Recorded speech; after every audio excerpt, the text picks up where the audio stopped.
안녕하세요. 군단 한국사 시청자 여러분. 네. 네. 군단 한국사를 하려고 방송을 킨 건 아니고요. 네.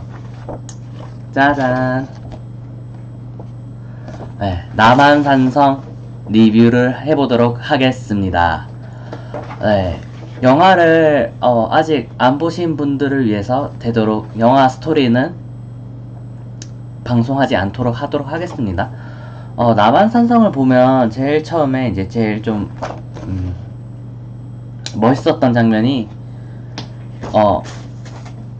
이병헌이 이렇게 말을 타고 막 달려가요. 중국 그 청나라 군대를 향해서.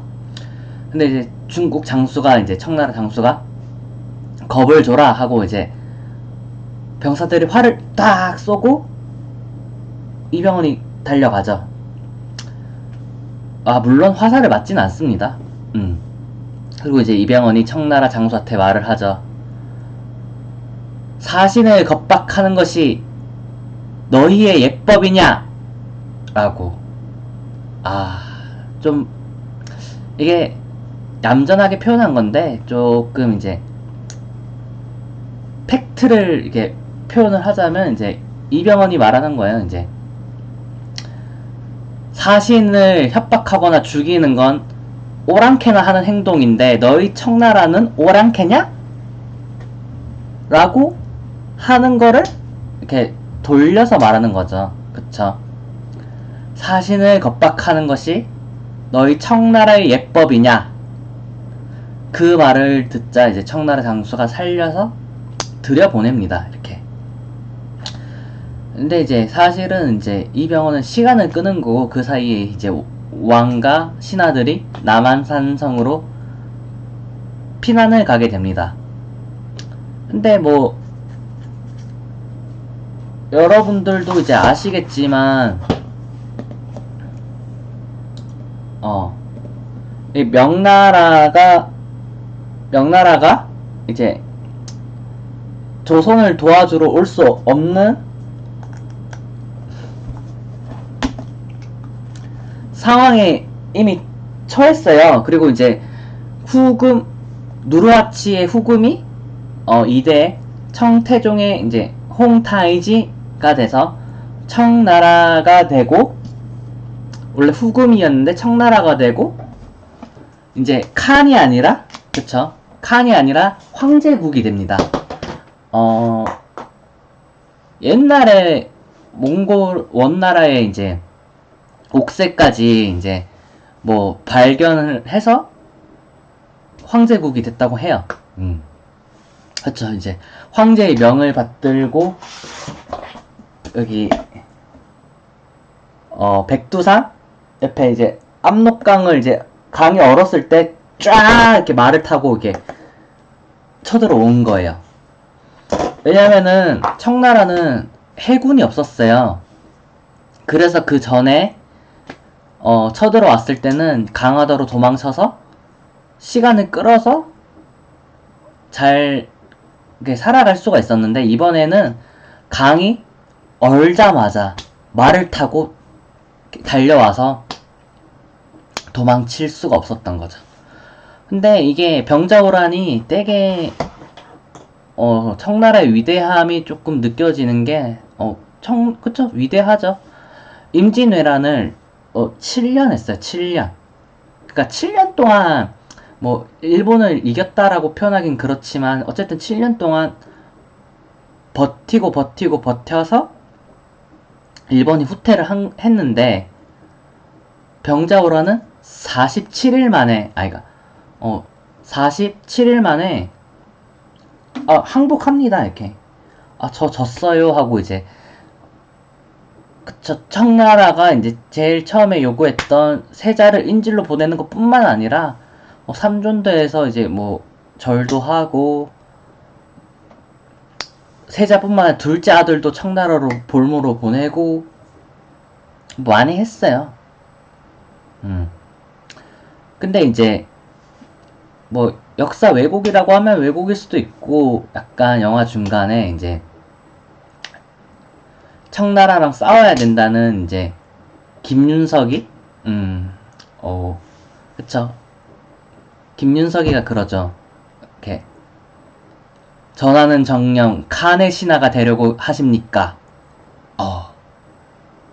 이것은 사실은 뭐 남자들의 그 마음을 뜨겁게 하는 말이거든요.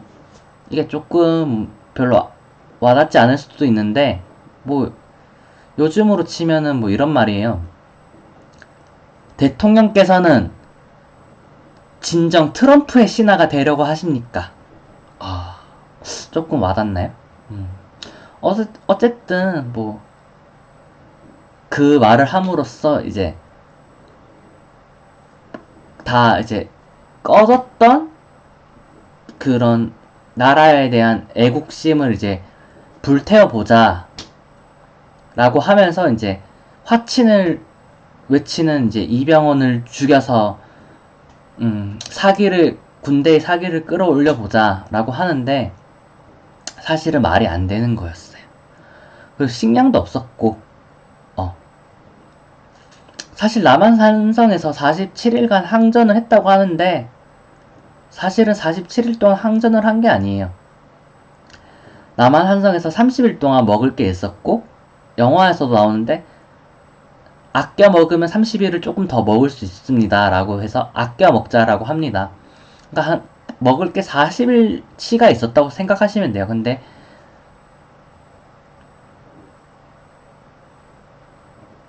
청나라의 칸 홍타이지가 직접 남한산성을 포위한 곳에 옵니다.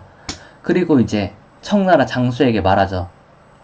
내가 저 조그만 성을 먹으려고 저 멀리에서부터 말을 타고 온 것이 아니다. 저들 조선의 왕이 스스로 항복을 하게 하기 위해서 칸인 내가 온 것이다. 그러니 항복할 때를 기다려라. 그쵸? 남한산성을 정복하고자 했으면 40일도 안 걸렸어요. 실제로 40일도 안 걸렸을 거예요. 47일간 항쟁을 한 게 아니고 실질적으로 이제 뭐 전투를 한 거는 뭐 다 합치면 한 7일 정도 되겠죠. 그러니까 40일 동안 포위를 하고 있었던 거예요. 이렇게. 이제 뭐 싸우자는 쪽은 그쵸. 경상도와 전라도에서 이제 군사를 보내서 우리를 구해줄 거다라는 이제 뭐 믿음도 있었고 뭐 의병도 일어날 것이다라는 것도 있었고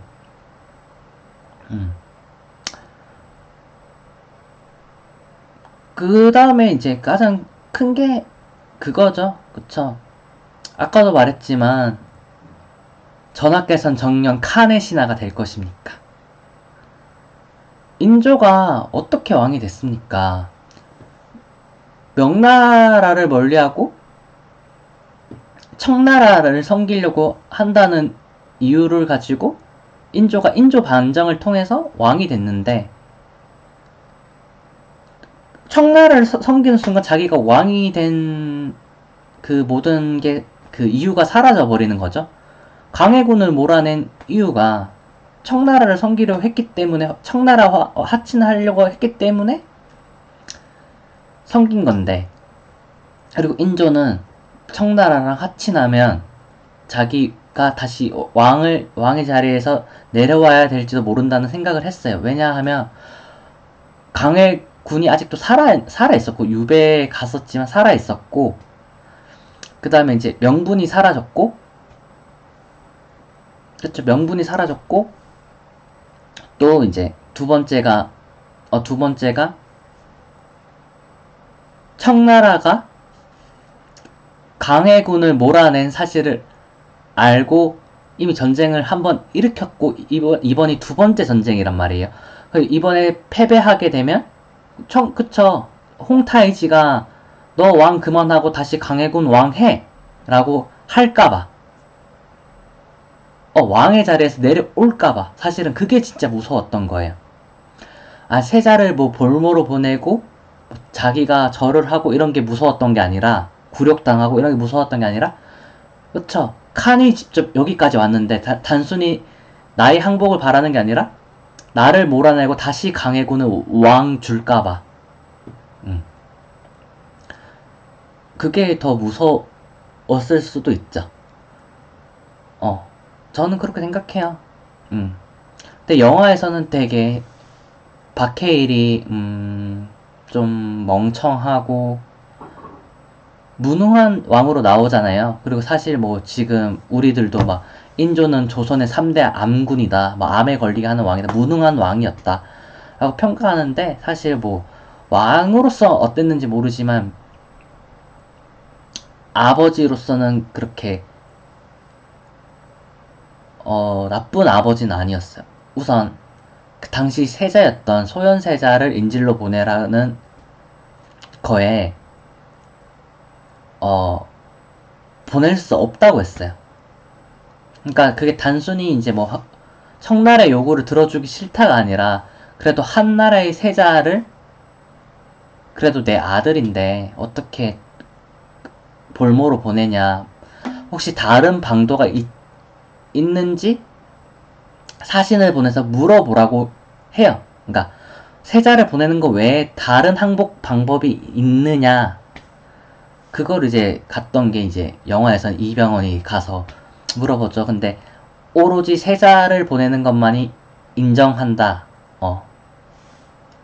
인정각? 그쵸? 인정한다 해서 이제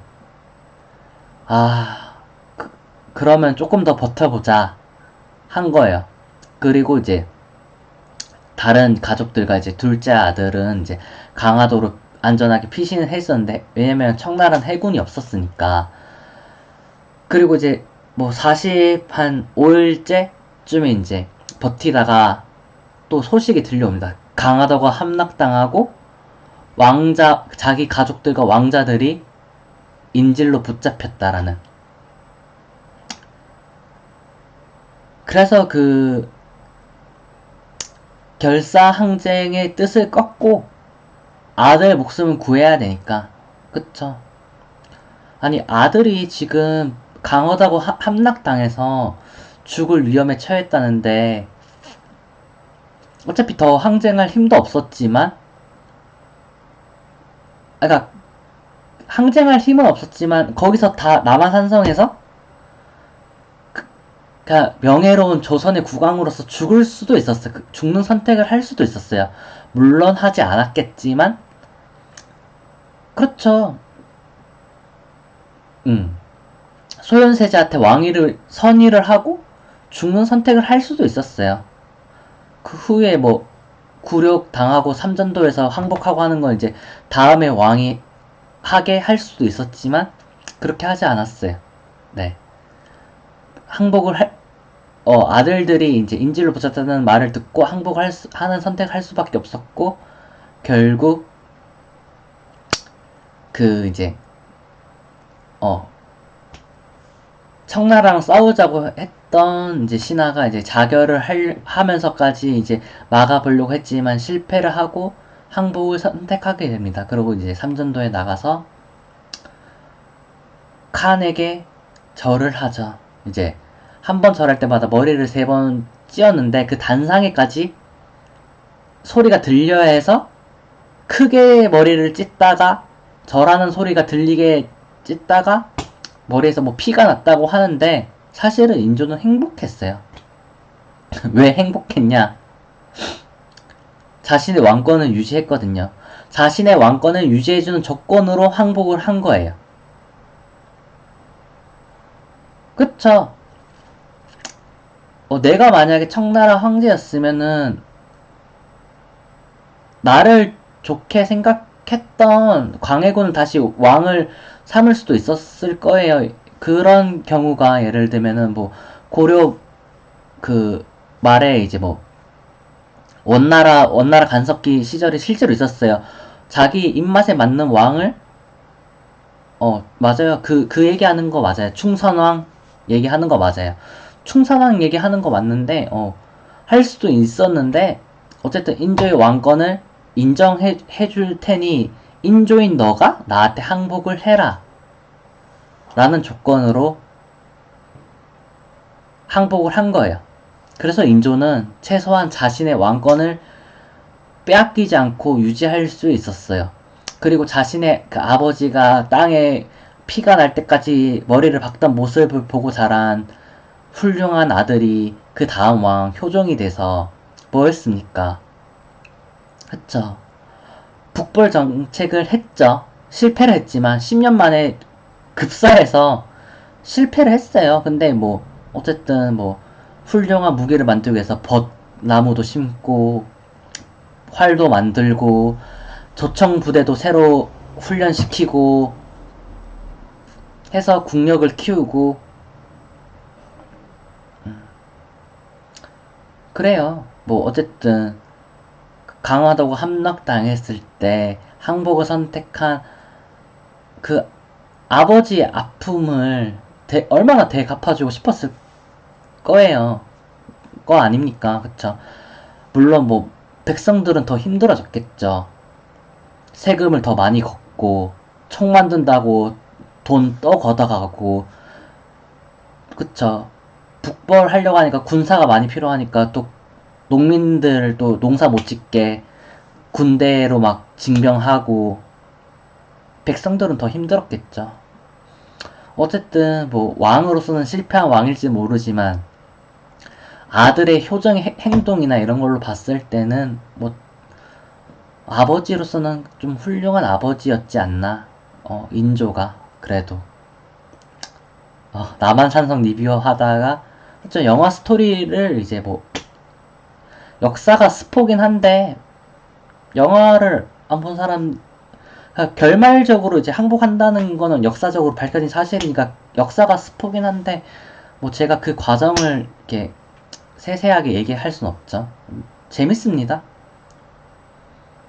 이병헌 형은 멋있고요.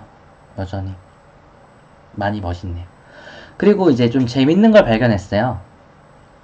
그 뭐냐면은 이제 홍준표 국회의원이 이제 남한산성을 보고 이제 페이스북에 글을 한 개 남겼어요.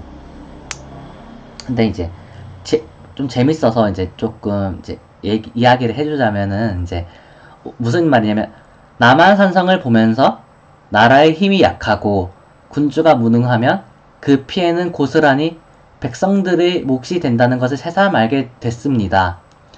백성의 삶이 피폐해지고 전란의 참화를 겪는 것은 예나 지금이나 지도자의 무능과 신하들의 명분론 때문입니다. 비록 다소 역사 왜곡은 있지만 북핵 위기의 한국 지도자들이 새겨봐야 할 영화라고 봅니다. 긴 연휴를 보내면서 한번 보시기를 권합니다. 척화파와 주화파의 논쟁이 인상적입니다. 라고 했어요. 근데 이제 앞에 문장을 보면은 군주가 무능하면 그 피해는 고스란히 백성의 몫이 된다는 것을 새삼 알게 되었습니다. 그 다음에 백성의 삶이 피폐해지고 전란의 참화를 겪는 것은 예나 지금이나 지도자의 무능과 신하들의 명분론 때문입니다. 이것만 보면은 뭔가 자기 반성 혹은 예전에 군주 역할을 했던 이제 박근혜를 비판하면서 이제 자기를 조금 살리려는 뭐 이런 모습으로 보이지만 사실은 홍준표 의원이 하고자 하는 진짜 핵심은 이 글 전반부가 아니라 후반부에 있어요. 북핵 위기에 한국의 지도자들이 새겨봐야 할 영화라고 생각합니다. 그쵸? 북핵 위기. 지금 중요한 사드 그리고 전술핵 배치. 사드 때문에 이제 중국이 우리에게 이렇게 사드 보복을 해서 경제적으로 위기가 찾아왔잖아요. 근데 그럼에도 불구하고 사드 배치를 강력하게 주장하고 심지어 한술 더 떠서 전술핵까지 배치해야 된다고 하는 것은 홍준표 의원이 속한 당의 의견이에요. 홍준표 의원의 의견이기도 하고요. 그러니까 남한산성을 보면서 결국 군사력이 약했기 때문에 청나라, 지금의 중국한테 당한 거다. 우리가 군사력을 더 길러야 된다. 라는 거예요. 그러니까 군사력을 기르지 않고 중국과 화친하려고 하는 지금의 지도자들이 무능하다 라는 이야기를 하고 싶었던 거예요. 어떻게 보면 일석이조의 이야기를 하는 거죠. 그런데 저도 똑같은 생각을 해요. 똑같은 생각을 하는데, 다만 차이점은 지금 당하는 거는 나라의 힘이 약하기 때문은 아니에요. 사실은 약하기 때문도 맞죠. 어떻게 보면 지금 오늘날은 이제 경제력이 힘이니까, 어떻게 그렇게 따지면은 사실은 지금은 군사력을 기르기보다는 경제력을 길러야 되는 시기인데, 사실은 뭐 우리가 중국이나 미국처럼 큰 땅을 갖고 있는 것도 아니고 경제력을 기르기에 적합한 구조는 아니에요. 근데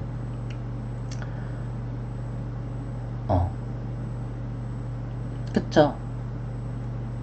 그놈의 명분론과 척합파와 주합파의 논쟁이 인상적이라고 하는데, 사실은 오늘날의 이제 홍준표 의원님을 포함해서 지금의 정치인들도 그러니까 인상적인 논쟁을 하진 않죠. 좀 더, 그쵸. 영화처럼 인상적인 논쟁을 할 수 있는 수준이면 한 명의 대한민국 국민으로서 좀 좋을 것 같아요. 이병헌이 했던 대사 중에 되게 명대사가 있거든요. 치욕은 견딜 수 있으나 죽음은 견딜 수 없습니다. 백성들과 함께 죽는 길을 택하지 마십시오. 그쵸?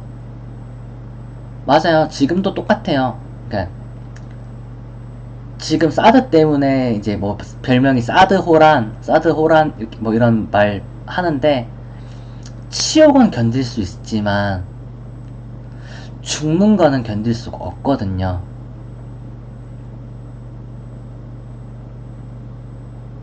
저희가 전술핵을 배치한다고 해서 있으면 좋아요. 근데 배치한다고 해서 그 핵으로 중국을 압박을 넣어서 사드 보복을 해제시킬 순 없어요.